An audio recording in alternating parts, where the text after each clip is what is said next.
জায়গাটা তো একদম ফাঁকা। আচ্ছা, শ্রেয়া ভুল জায়গায় চলে আসেনি তো? ভাই এই কোঅর্ডিনেটস তো এখানকারই। এসওএস এখান থেকেই হয়েছে। একবার ফোন করে দেখি।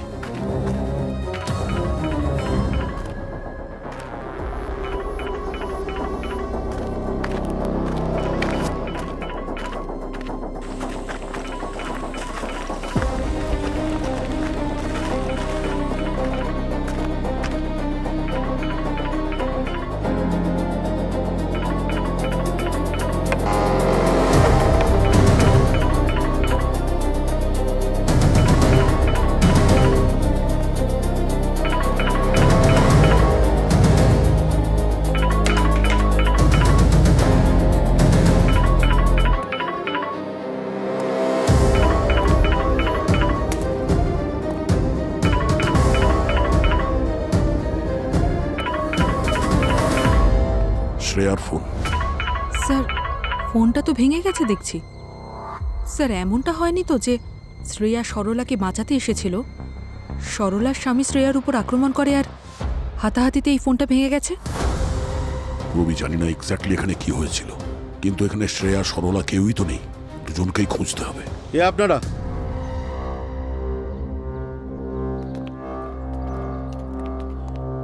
এখানে কি করতে এসেছেন? আপনি কে? আমি কে? আপনারা কে বলুন? সিআইডি। কোনো আইডি টাইডি আছে? কিন্তু সিআইডি আমার বাড়িতে কি করছে? তোমার বাড়ি? তুমি সরলার হাজবেন্ড? হ্যাঁ, আমি ওনার হাজব্যান্ড অরবিন্দ। কিন্তু সরলাকে তো কোথাও দেখতে পাচ্ছি না। সব ঠিক আছে তো স্যার? সরলা! এই, নাটক বন্ধ কর, বুঝলি? বল, সরলা কোথায়? সরলা কোথায়? শ্রেয়া কোথায়? কে কে শ্রেয়া স্যার? আমি তাকে চিনি না স্যার। সরলা মনে হয় কাছে গেছে। আমি তো ডিউটি থেকে ঘুরিয়ে এলাম স্যার। মিথ্যে কথা বলিস না। সরলা সিআইডি অফিসার শ্রেয়াকে ফোন করেছিল। ও কাঁদছিল, ও ভয় পেয়েছিল। মা আজকে আমার জন্য স্পেশাল পায়েস বানাবে তো?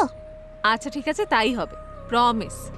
চলে এসো মা, চলে এসো। Okay bye bye bye baby. Bye. Bye. হ্যাঁ সরলা। দিদি দিদি, আমার বোন আমাকে নেশা করে আবার মারছে, টাকা চাইছে, আর দেব না বলাতে আরো বেশি করে মারছে। মারছে? তুমি ঠিক আছো তো? হ্যাঁ দিদি, আমি ঠিক আছি, কিন্তু আমার খুব ভয় করছে দিদি। আচ্ছা তুমি শান্ত হও, তুমি বলো তুমি কোথায়? দিদি, আমি ঘরে ঢুকে দরজা বন্ধ করে দিয়েছি। ও দরজা ভাঙার চেষ্টা করছে, যে কোনো মুহূর্তে ঢুকে পড়বে। দিদি বাঁচাও আমাকে তুমি। আমার কথাটা মন দিয়ে শোনো, তুমি ভেতরেই থাকো, একদম বাইরে বেরোবে না। আর দরজাটা ভেতর থেকে বন্ধ করে দাও, পারলে কোনো ভারী জিনিস দরজায় আটকে রাখো, ঠিক আছে? আমি এক্ষুনি আসছি। ঠিক আছে দিদি। পুরবি, আমার একটা কথা শোনো। একজন মহিলার গায়ে হাত দিবি তুই? হ্যাঁ? কি কি সব বলছেন স্যার? আমি তো এসব কোনোদিনও ছুঁয়েও দেখিনি স্যার। আর না কোনোদিনও ওর উপরে হাত তুলেছি স্যার। আমি তো আমার নিজের স্ত্রীকে খুব ভালোবাসি স্যার। তাহলে বাড়ির অবস্থা এমন কি করে হয়েছে? আমি জানি না ম্যাডাম। আমি তো এই পাশের সোসাইটিতে সিকিউরিটি গার্ডের কাজ করি স্যার। সারা রাত ওখানেই ছিলাম ম্যাডাম। ওখান থেকেই আসছি স্যার। মিথ্যে কথা বলা বন্ধ কর। এক মিনিট, ছাড়ো। তুই কেন মরতে চাইছিস? হ্যাঁ, আপনারা চাইলে এই সোসাইটির সিসিটিভি ক্যামেরা চেক করে দেখতে পারেন, তাহলেই তো সব জেনে যাবেন স্যার। সে তো আমরা চেক করবো। এক মিনিট ভাই, তুমি গাড়িতে গিয়ে বসো, আমি দেখছি। একটা কেস চলছে, আবার আরেকটা কেস না শুরু হয়ে যায়।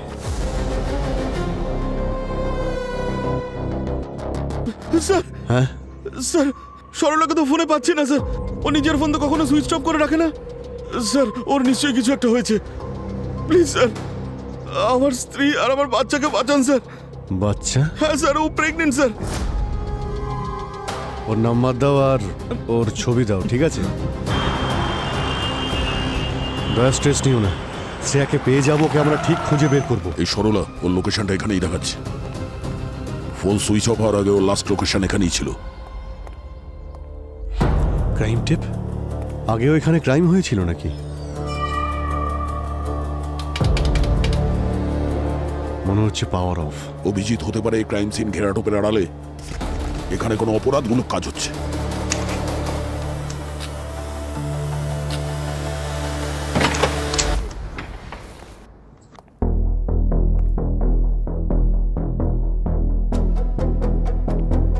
মনে হচ্ছে এই জায়গাটা অনেকদিন ধরে বন্ধ রয়েছে। কিন্তু কি হয়েছিল এখানে?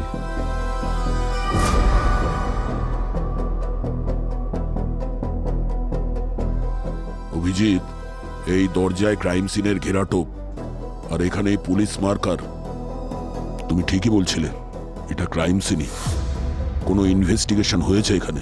সরলার ফোনের লাস্ট লোকেশনটা এখানে দেখাচ্ছে। ও এখানে কি করতে এসেছিল?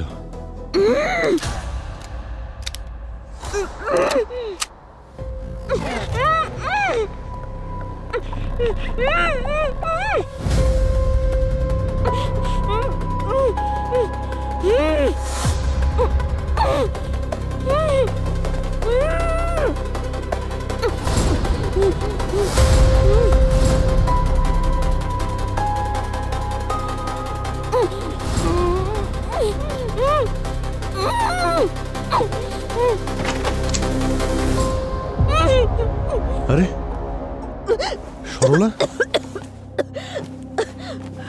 শ্রেয়া কোথায়? স্যার আমি জানি না। জানো না মানে? তুমি তোকে ফোন করে ডেকেছিলে যে তোমার স্বামী তোমার উপর নাকি অত্যাচার করছে। স্যার আমি ফোন করেছিলাম কিন্তু ও ও আমাকে বলেছিল ফোন করার জন্য। কে কি কে বলেছিল? স্যার স্যার আজ সকালে বাড়ির বাইরে কেউ একজন আসলো। আমার মনে হলো বর এসেছে হয়তো। আমি যেই দরজা খুললাম স্যার আমার মুখের ওপর স্প্রে করে দিল। আমার চোখের সামনে সবকিছু কালো কালো হয়ে গেল। আমি কিচ্ছু বুঝতে পারিনি স্যার, আমি অজ্ঞান হয়ে গেলাম। চোখ খুলে দেখি আমি এখানে। এই অবস্থা। ওই মানুষটার মুখটা তো দেখেছো তুমি? না স্যার ওই স্যার ঠান্ডার সময় পড়ে না মুখে, ওরকমের কিছু পড়েছিল স্যার। তাহলে জ্ঞান ফেরার পরে তো দেখেছো কি করছিল এখানে? স্যার ও আমাকে অনেক হুমকি দিয়েছে, খুব ভয় দেখালো আর বললো তুমি এখনই শ্রেয়া দিদিকে ফোন করো। আর বললো যেন আমি ফোন করে বলি যে আমার বর আমাকে খুব মারছে, ও যেন তাড়াতাড়ি চলে আসে এখানে। স্যার শ্রেয়া দিদি আসেনি। শ্রেয়া তোমাকে বাঁচাতে তোমার বাড়িতে গেছিল, তারপর থেকে ও নিখোঁজ। হে ভগবান, শ্রেয়া দিদি আমার জন্য বিপদে পড়েছে। ভগবান কি বলবো সব। ঠিক আছে সরলা, তুমি উঠে এসো। হ্যাঁ পুরবি, কি? অরবিন্দ ডিউটিতেই ছিল। ঠিক আছে, সিসিটিভি ফুটেজ চেক করেছিলে তো? ওর পিছনে লোক লাগাও সাধারণ পোশাকে। হ্যাঁ অভিজিৎ, এই দেখো QR code. QR code scan করে দেখি।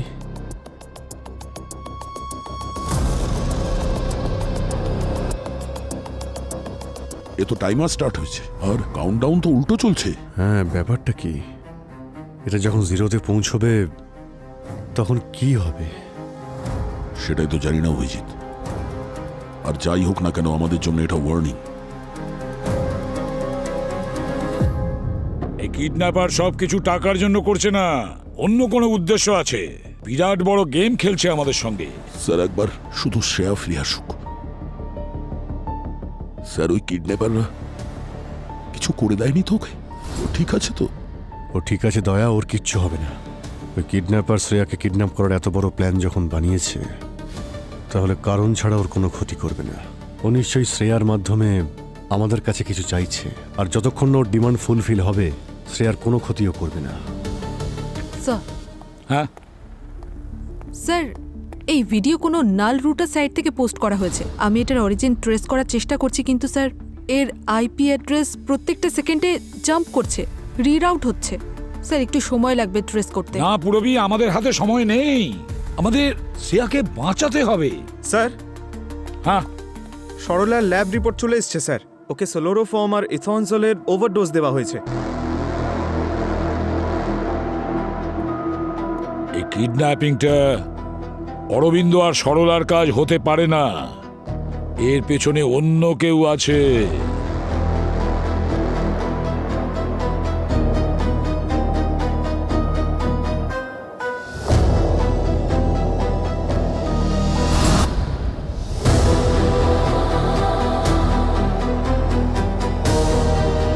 শ্রেয়া, শ্রেয়া ও নড়াচড়া করছে না কেন? ও ও ও ওর কিছু?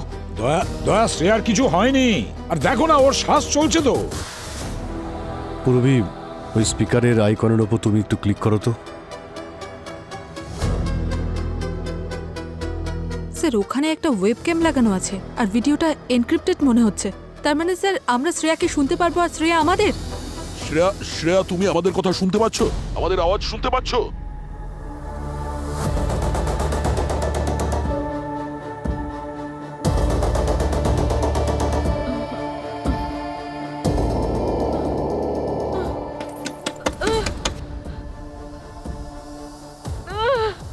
হ্যালো, হ্যালো, কেউ আছেন?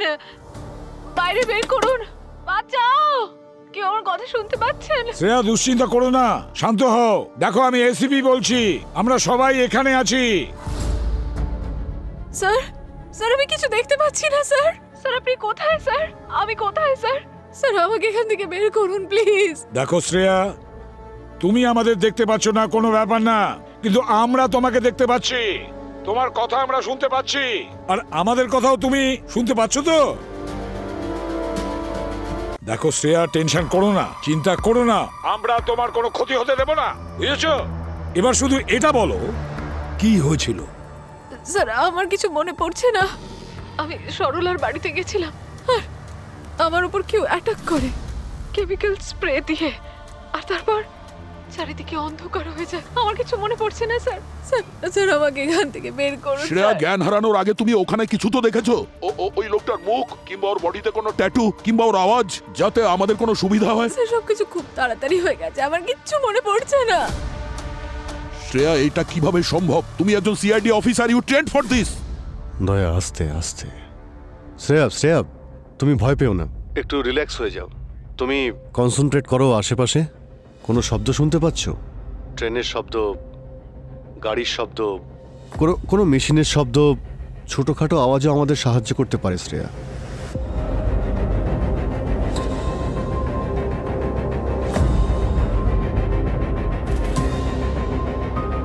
এখানে বড্ড নিস্তব্ধতা স্যার, কোনো আওয়াজ শুনতে পাচ্ছি না। শ্রেয়া, আশপাশটা দেখো, আশেপাশে কোনো জিনিস, কোনো অবজেক্ট বা যে কোনো কিছু।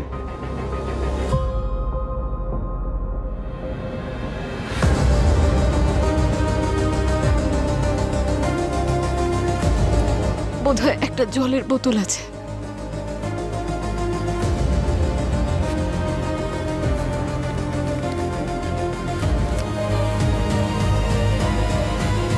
স্যার একটা পেপার আছে এখানে, সিআইডি লেখা আছে। দেখো কি লিখেছে।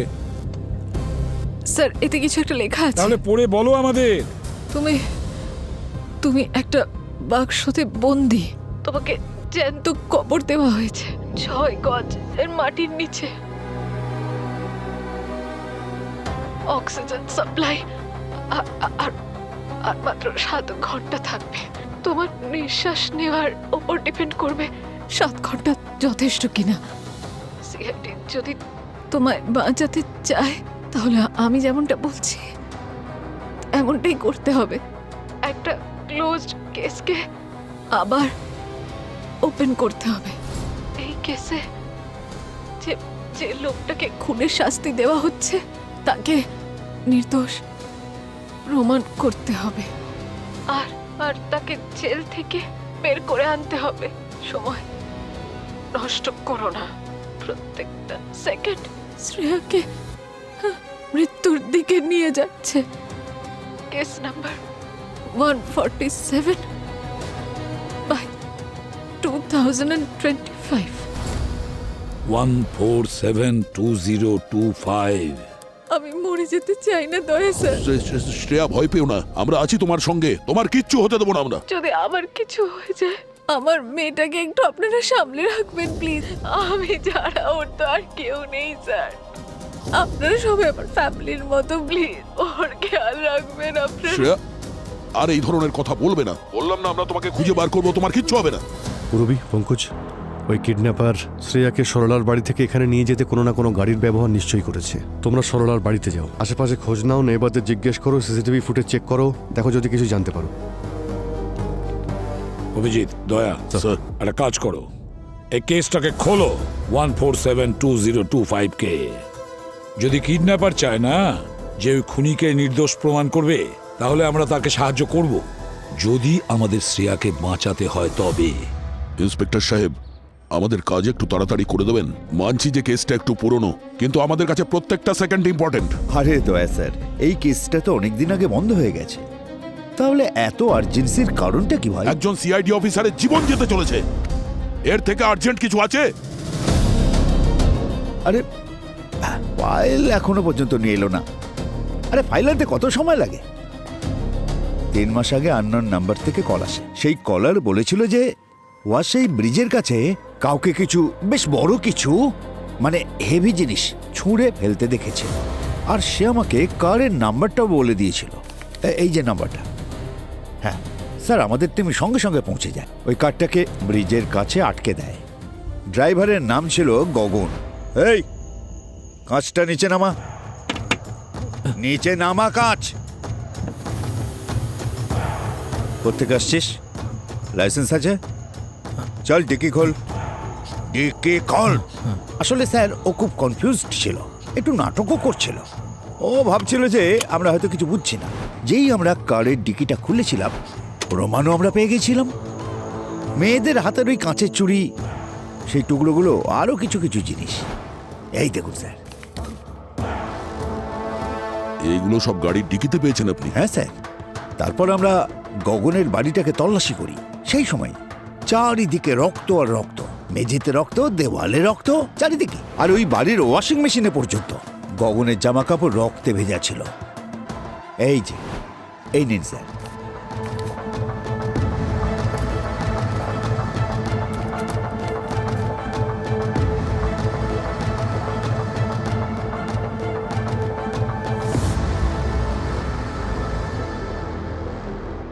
এটা এটা গগনের বাড়ি? হ্যাঁ স্যার। এটা তো সেই জায়গা যেখান থেকে সরলাকে পেয়েছিলাম।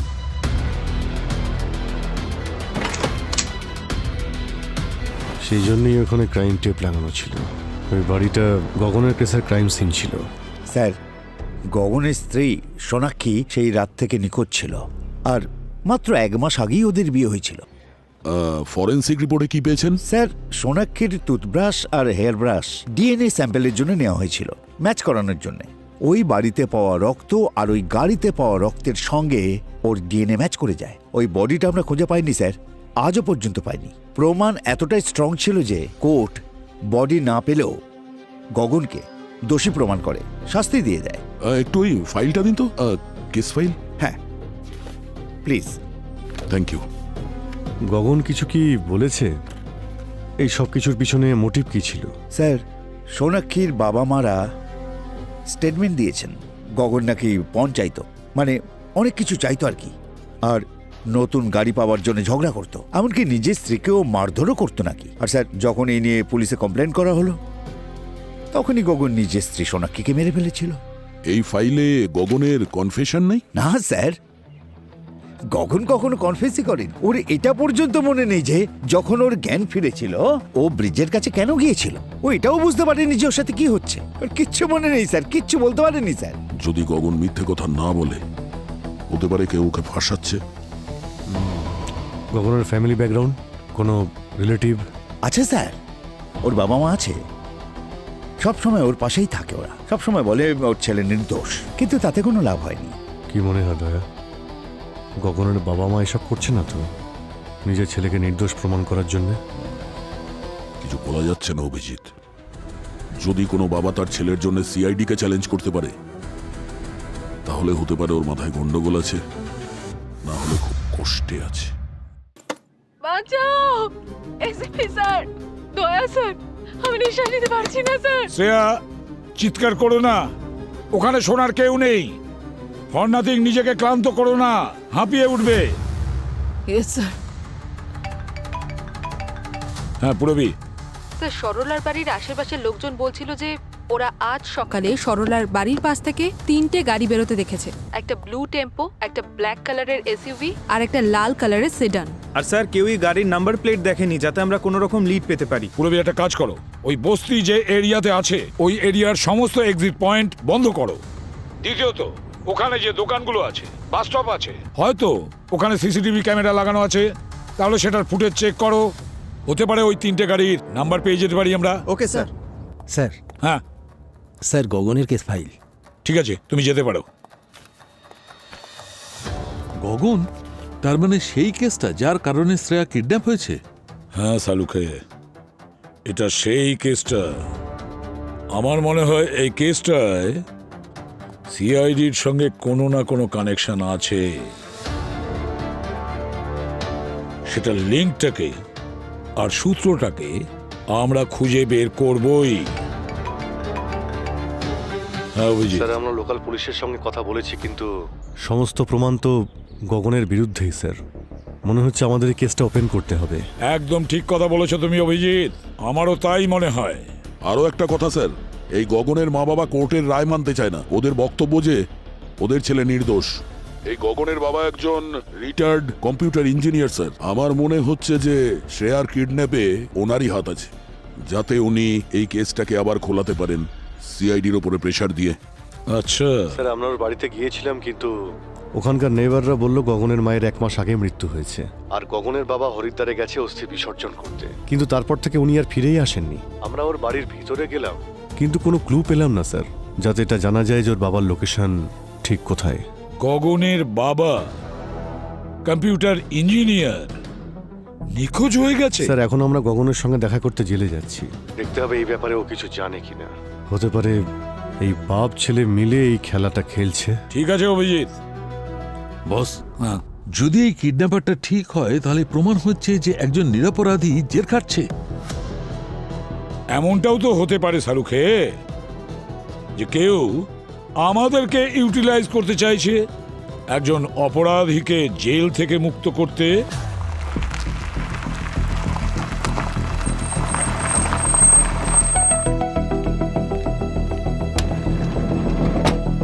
By bye. Bye bye. Mika, Daya sir, Abhijit uncle.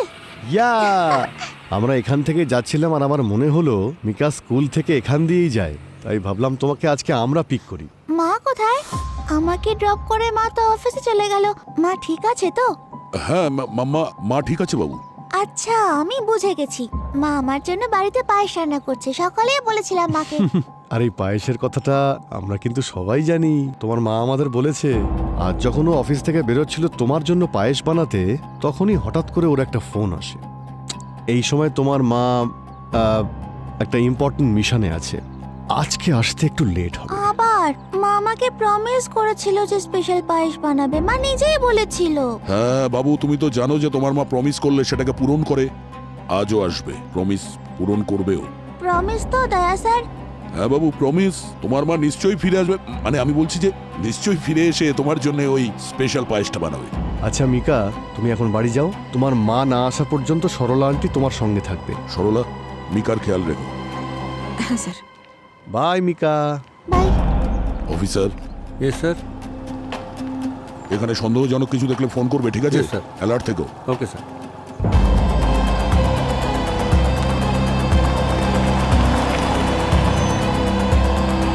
Sir আমি কিচ্ছু করিনি, আমি আমার ওয়াইফকে মার্ডার করিনি স্যার। জানি না স্যার, সেদিন কি হয়েছিল। আমি তো ডিনার করে ঘুমিয়ে পড়েছিলাম স্যার। যখন চোখ খুললো দেখি আমি আমার গাড়িতে রয়েছি ওয়াসাই ব্রিজের কাছে। আমি জানি না ওখানে কি করে পৌঁছালাম। তারপর কি হলো? পুলিশ আমাকে অ্যারেস্ট করে নিল, বলল আমি নাকি আমার ওয়াইফকে খুন করেছি। স্যার পুলিশ আমাকে প্রমাণ দেখালো, রক্ত, আমার ওয়াইফের চুড়ি। স্যার ওনারা আমাকে ফটো দেখালেন ভাঙাচোরা ফার্নিচারের, আর সোনাক্ষীর মা বাবার বয়ান। আমি তখন বুঝতে পারলাম যে কেউ আমাকে একটা ফাঁসিয়েছে। তোমাকে কেন ফাঁসাচ্ছে ওরা? স্যার আমি আজ অবধি সোনাক্ষী কিংবা ওর মা বাবার কাছে পণের কোনো দাবিই করিনি। স্যার আমি একজন স্টক ট্রেডার, আমার টাকার দরকার ছিল না, আমার কাছে টাকা ছিল। স্যার আমি জীবনে কোনোদিনও সোনাক্ষীর গায়ে হাত তুলিনি। আর হাত কেন স্যার, আমি আজ অবধি ওর উপরে চিৎকার করিনি। মানে সোনাক্ষীর মা বাবাও মিথ্যে কথা বলছে? জানি না স্যার, সোনাক্ষীর মা বাবা মিথ্যে কথা বলছে নাকি সোনাক্ষী নিজে। তার মানে হতে পারে যে সোনাক্ষী ওর মা বাবাকে বলেছে ওর গায়ে হাত তোলার কথাটা আর পণ নেওয়ার কথাটা, আর সোনাক্ষীর মা বাবা নিজেদের মেয়ের কথাই বিশ্বাস করেছেন। কিন্তু স্যার আমাকে সোনাক্ষী ফাঁসিয়েছে। স্যার সেদিন ও নিশ্চয়ই খাবারের মধ্যে এমন কিছু মিশিয়েছিল যে খাবার খাওয়ার পরে আমার এত গভীর ঘুম পায় যে আমি বুঝতেই পারিনি কি হচ্ছে। আর স্যার তারপরে সোনাক্ষী সবকিছু প্ল্যান করেছে। ও নিজে ফার্নিচার ভেঙেছে, রক্ত ছড়িয়েছে, আর আমার ফিঙ্গারপ্রিন্টস সমস্ত এভিডেন্স প্ল্যান করেছে, আর আমাকে গাড়িতে বসিয়ে ওয়াসাই ব্রিজের কাছে ছেড়ে দিয়েছে। স্যার কেউ আমার কথা বিশ্বাস করেনি, না পুলিশ অফিসাররা না court. Sir please sir, sir sir আমি আপনারা প্লিজ আমার কথাটা বিলিভ করুন স্যার। আমি সত্যি বলছি, কিচ্ছু করিনি স্যার। তোমার বাবা মা তোমার কথায় বিশ্বাস করেছিলেন তো? এখনো কি করেন? শুধুমাত্র ওরা দুজনই যারা আমার কথা বিশ্বাস করেছিল। আমার মা এই বদনামি, লোকেদের কথা আর আমার বিরুদ্ধে করা অভিযোগ সহ্য করতে পারেনি। আমার মা সুইসাইড করে ফেলে স্যার। তোমার বাবার সঙ্গে তো কথা হয় না তোমার? না স্যার, মায়ের চলে যাওয়ার পর এই ধরুন প্রায় মাসখানেক আগে একটু কথা হয়েছিল। আপনারা এরকম কেন জিজ্ঞাসা করছেন? স্যার আমার বাবা ঠিক আছেন তো? ওনার কিছু হয়নি তো? হে ভগবান, জীবনের একটা ভুল ডিসিশন আমার সবকিছু শেষ করে দিল। ভুল ডিসিশন মানে? বিয়ের আগে সোনাক্ষীর একটা ছেলের সঙ্গে অ্যাফেয়ার ছিল, আর আমি এ ব্যাপারে পুরো নিশ্চিত স্যার। এই সব কিছুর পেছনে ওর বয়ফ্রেন্ড ওকে সাহায্য করেছে স্যার। আমার কপালটা দেখেছেন স্যার, ওরা নিজেদের লাইফটাকে এনজয় করছে, আর আমি শাস্তি ভোগ করছি সেই অপরাধে যেটা আমি কোনোদিন করিনি। তুমি নিজেকে জেল থেকে বার করবার জন্য কোনো চক্রান্ত করছো না তো? এটা আপনি কি বলছেন স্যার? আমি বুঝতে পারলাম না। মানে এটা যে তোমাকে জেল থেকে বের করার জন্য সিআইডির উপর কেউ প্রেসার দিচ্ছে। সিআইডির এক অফিসারকে কিডন্যাপও করা কি? হয়েছে। স্যার সিআইডি অফিসারকে কিডন্যাপ করেছে? সেই জন্যই তোমাকে বারবার জিজ্ঞেস করছি, শেষবার তোমার বাবার সঙ্গে কবে দেখা হয়েছিল তোমার? আচ্ছা স্যার, আপনাদের এটা মনে হচ্ছে না তো যে আমাকে ছাড়ানোর জন্য আমার বাবাই সব কিছু করেছে? এরকম হতে পারে না স্যার, আমার বাবা এরকম করতে পারে না। উনি তো বেচারা হার্টের পেশেন্ট স্যার। এখন বলো, তোমার বাবার সঙ্গে কবে কথা হয়েছিল? কোথায় থাকেন উনি? স্যার আমি বললাম তো, আমার সাথে ওনার কথা হয়নি, আর আমি জানিও না উনি এখন কোথায় থাকেন। লাস্ট মান্থ উনি আমাকে একটা পার্সেল পাঠিয়েছিলেন, আয়ুর্বেদিক মেডিসিন ছিল তাতে। আমার লিভার ডায়াবেটিস আছে স্যার, তাই সেই জন্য প্রতি মাসে উনি আমাকে মেডিসিন পাঠান। ওই কুরিয়ারটা কোথা থেকে এসেছে? জেলার সাহেব এনে দিয়েছিলেন, প্রত্যেক মাসে উনিই এনে দেন।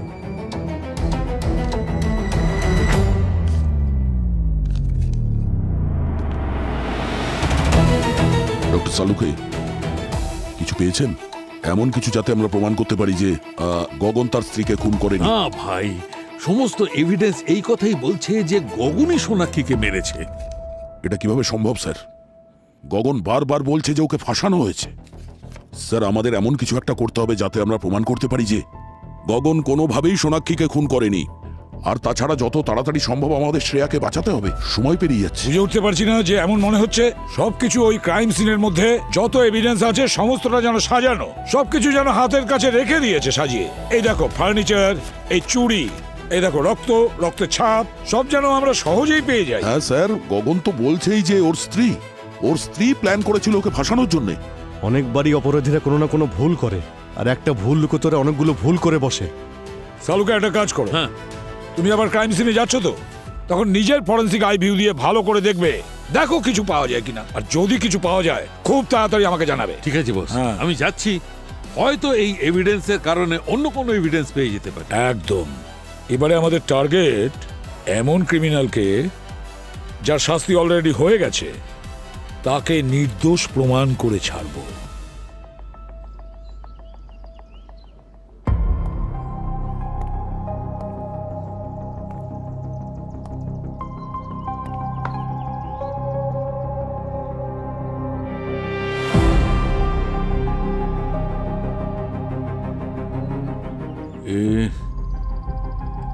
এইখানটা হয়তো মেয়েটার মাথা ঢুকে গেছিল, তারপর মাথা থেকে রক্ত এইখান থেকে বেরিয়ে এই,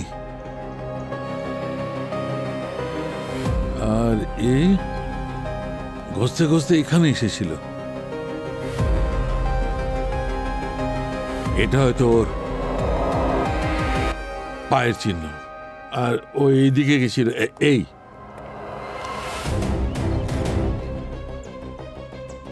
এইখানে হয়তো নিজেকে সামলানোর জন্য হাত রেখেছিল, রক্তের দাগ লেগেছে। এটা পায়ের চিহ্ন।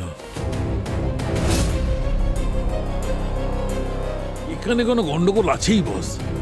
আপনার এটা কেন মনে হচ্ছে? মেয়েটার হাইট হবে এই 5 ফুট 2 ইঞ্চি, আর ছেলেটার হাইট হবে 5 ফুট 10 ইঞ্চি। 5 ফুট 10 ইঞ্চির একটা লোক কোনো মেয়েকে, 5 ফুট 2 ইঞ্চির মেয়েকে মেরেছে এইভাবে অথবা এইভাবে। রক্ত যেটা বেরোবে সেটা দেওয়ালে যাবে ওর ঘাড়ের নিচে, এখানে প্রায় 4 ফুট উঁচু থেকে নিচের দিকে নামতে থাকবে। কিন্তু ভাই এখানে দেখো, এই দেওয়ালে এখান থেকে রক্ত কত উঁচু থেকে পড়ছে, মানে ছেলেটার হাইটের থেকে ওপরে প্রায় 7 ফিট, যেটা কিনা I think it is impossible. Correct. Doctor সালুকে এটাও তো হতে পারে যে খুনি নিচে থেকে ওপরের দিকে মেরেছে। করে দেখাও কেমন করে মেরেছে। মনে করো আমি সেই মেয়েটা, মেরে দেখাও। এই দেখলে তোমার হাতটা কেমন করে গেল? যদি এইভাবেই মারতো তাহলে অস্ত্রের সঙ্গে রক্ত ওপরের দিকে যেত, দয়া, ওপরের দিকে। আর এখানে দেখো, ওপরে রক্তের একটা ফোঁটাও দেখা যাচ্ছে না, একদম ক্লিন। এটা কি করে সম্ভব? আরো একটা কথা, এদিকে দেখো, নিচের দিকে দেখো, পায়ের চিহ্নটা ওখানে আছে, ওখানে আছে, কিন্তু এখানে কোনো চিহ্ন নেই। এখানে শুধু রক্ত পড়ে আছে, কিন্তু পায়ের চিহ্ন নেই, শুধু রক্তের দাগ, ব্যাস। সেটা কি করে? তাহলে আপনার কি মনে হয় কি হয়েছিল এখানে? আমার মনে হচ্ছে এখানে কোনো খুন হয়ইনি, এসব কিছু ড্রামা সাজানো। কেউ আমাদের ঠকানোর জন্য এইগুলো করেছে আর হাত দিয়ে রক্ত ছুঁড়ে দিয়েছে, যাতে মনে হয় মার্ডার হয়েছে। তার মানে গগন সত্যি বলছিল, ওর স্ত্রীকে ও মারেনি, কেউ তো আছে যে এই ক্রাইম সিনটাকে ক্রিয়েট করেছে। সোনাক্ষীর লাশও পাওয়া যায়নি, হতে পারে ও এখনো বেঁচে আছে। হ্যাঁ, কিন্তু শুধু এই ব্লাডের প্যাটার্ন দেখে গগনকে তো নির্দোষ প্রমাণিত করতে পারি না। আমাদের সোনাক্ষীকে খুঁজতে হবে, না হলে ওকে জেল থেকে ছাড়ানো সম্ভবই নয়। অভিজিৎ, সোনাক্ষীকে খোঁজার মতো সময় আমাদের হাতে নেই, আর আমরা তো এটাও জানি না যে সোনাক্ষী কোথায় আছে। আর শ্রেয়াকে খুঁজে পেতে গেলে তো কিডন্যাপার পর্যন্ত পৌঁছতে হবে। You are right, you are right. হ্যাঁ পঙ্কজ, বলো, কিছু পেলে নাকি? স্যার, গগনের বাবার অ্যাড্রেস পেয়েছি। কুরিয়ারের লোকটা ওকে চিনেছে। এই কুরিয়ার কোম্পানির কাছে কোনায় একটা বাড়ি রয়েছে, সেখানেই থাকে। আর স্যার, এখানে একটা ব্লু টেম্পো আছে। হতে পারে এটা ওই ব্লু টেম্পোই, সরলার প্রতিবেশীরা যেটার কথা বলছিল। তার মানে গগনের বাবা শ্রেয়াকে কিডন্যাপ করেছে। Are you sure? হ্যাঁ স্যার, আমরা শিওর। বাড়ির বাইরেই দাঁড়িয়ে রয়েছি, দেখি উনি বাড়িতে আছেন কিনা। ঠিক আছে, তবে খুব সাবধানে। কিন্তু একটা কথা মনে রেখো, ওনার যেন কিছু না হয়। No fire. Okay sir.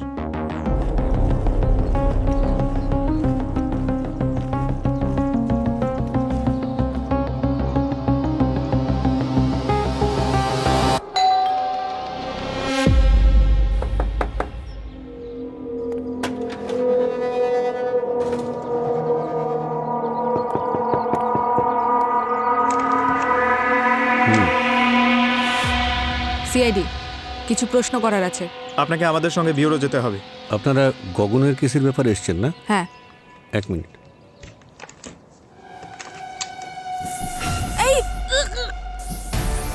আরে রবি, ঠিক আছো? অঙ্কুশ, তুমি যাও, তুমি যাও, ধরো ওকে। এই!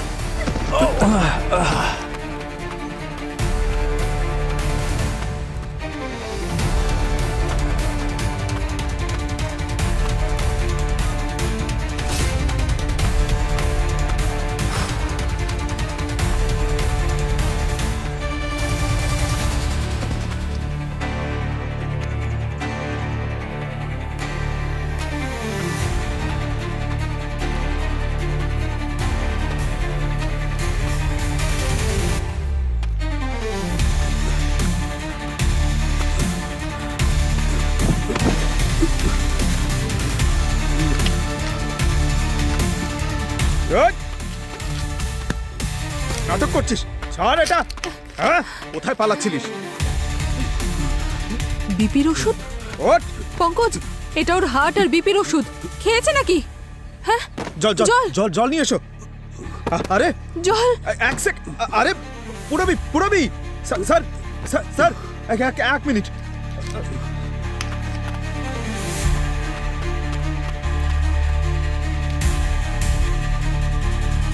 পুরবি, পুরবি তাড়াতাড়ি জল নিয়ে এসো। এই যে জল জল জল জল জল। স্যার স্যার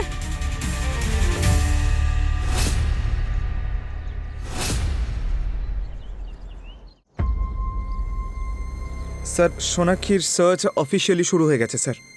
সব সোশ্যাল মিডিয়া, প্রিন্ট মিডিয়া সব জায়গায় ওর ফটো পাঠিয়ে দিয়েছি স্যার। অ্যাওয়ার্ডও অ্যানাউন্স করা হয়ে গেছে, খুব তাড়াতাড়ি পাওয়া যাবে ওকে। ওকে পাওয়া গেলেও কি হবে? এখন কোনো লাভ নেই। যে লোকটা জানতো যে শ্রেয়া কোথায় আছে, গগনের বাবা, উনি মারা গেছেন। কি করে এখন কিভাবে খুঁজবো ওকে? হ্যাঁ, এসব তোমার জন্যে, তোমার ইরেসপন্সিবিলিটির জন্য হয়েছে পঙ্কজ। যদি তুমি ওই লোকটাকে পালাতে না দিতে না, তাহলে ওই লোকটা বেঁচে থাকতো। Sir I am really sorry. ও হঠাৎ করে ভেতরে গিয়ে আমাদের মুখে স্প্রে মারলো, তারপর পালিয়ে গেল। আমরা বুঝতে ও পারি যদি স্প্রে করতো, গুলি চালাতো, তাহলেও তুমি এটা বলতে যে আমি কিছুই বুঝতে পারিনি। সিআইডি অফিসারের এত বড় দায়িত্ব জ্ঞানহীনতা আমি দেখিনি। দয়া দয়া দয়া, দেখো দয়া, এতে পঙ্কজের কোনো দোষ নেই। ও কি করে জানবে যে ওর হার্টের সমস্যা ছিল? আরে ভাই, ফিল্ডে নামার আগে কেসের স্টাডি করতে হতো, হোমওয়ার্ক করতে হতো, কিন্তু না, ও সারাদিন মজা করে বেড়াবে। মজা করা ছাড়া ও আর কিছু বোঝে না। দয়া, স্যার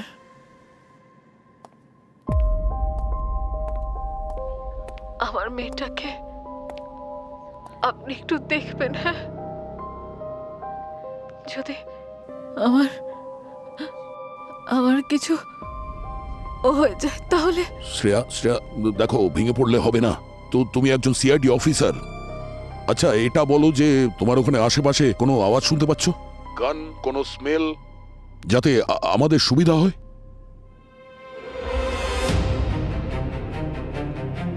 শুধু মাটি, ভেজা মাটি, আর কিচ্ছু না। Sir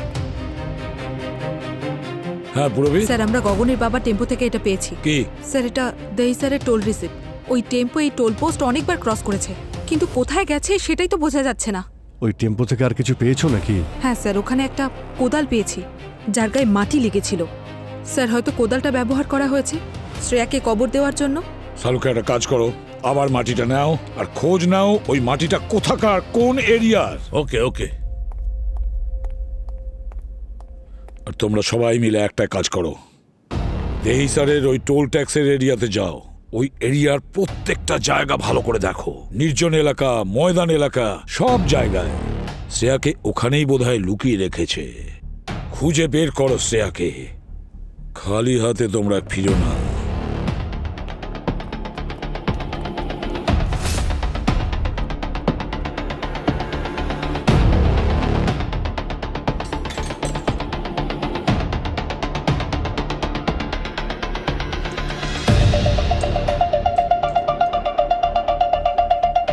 my god.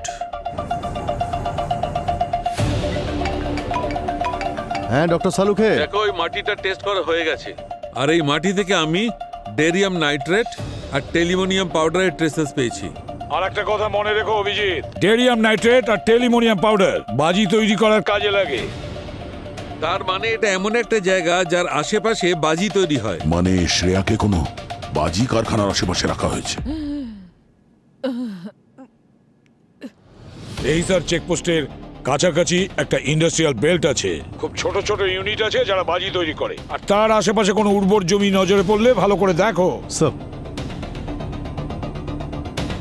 স্যার দুটো ফ্যাক্টরি ডিটেক্ট করা যাচ্ছে, একটা কোস্টাল ফায়ারওয়ার্কস আর একটা green star manufacturing.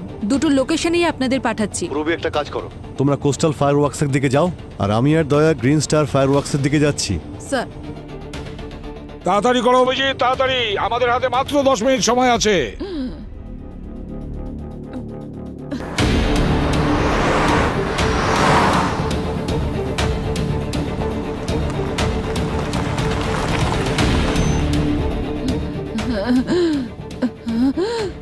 Shreya, Shreya, Shreya,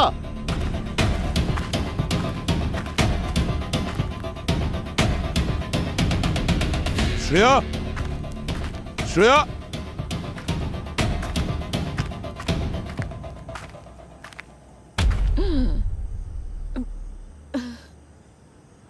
দয়া এখানে এসো। এই যে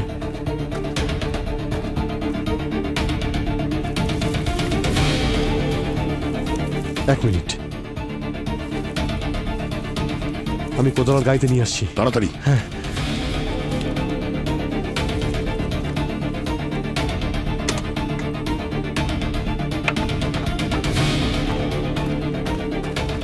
দয়া, এই নাও।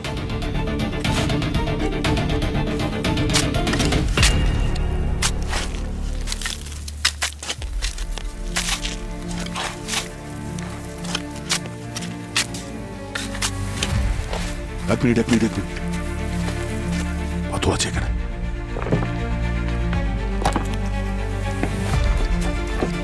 ও নো, শ্রেয়া ওঠো, শ্রেয়া চোখ খুলো। শ্রেয়া, নিঃশ্বাস পড়ছে না, পালস নেই। Shreya, hello, ambulance. শ্রেয়া ওঠো।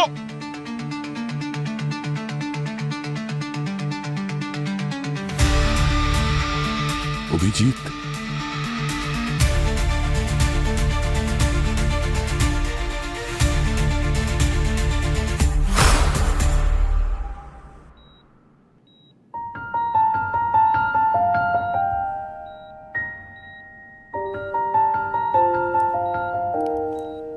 শ্রেয়া, মা তুমি উঠে পড়েছো? হ্যাঁ বাবা, তুমি ঠিক আছো? হ্যাঁ আমি একদম ঠিক আছি। আর দয়া আঙ্কেলও।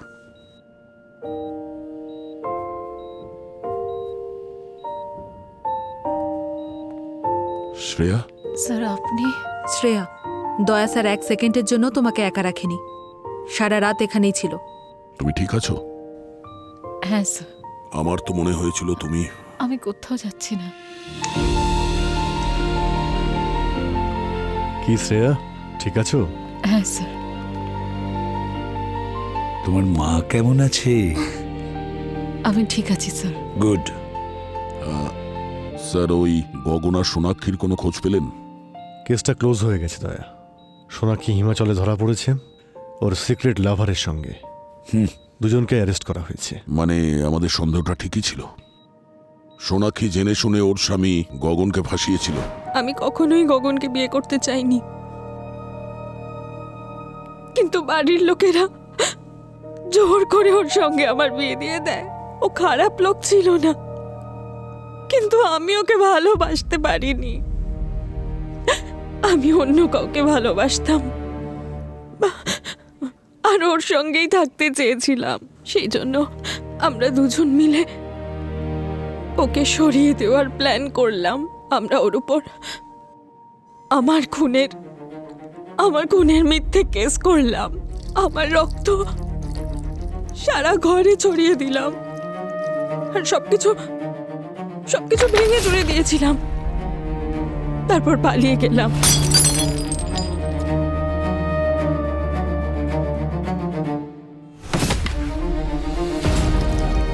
এইসব আইডিয়া আমি একটা নভেল আর একটা ফিল্ম দেখে পেয়েছিলাম। স্যার, গগন নির্দোষ। আমরা দুজন মিলে ওকে ভাসিয়েছিলাম। ভুল করেছে গগনের বাবা, মস্ত বড় ভুল করেছে। আর ও যা কিছু করেছে নিজের নির্দোষ ছেলেকে বাঁচানোর জন্য করেছে।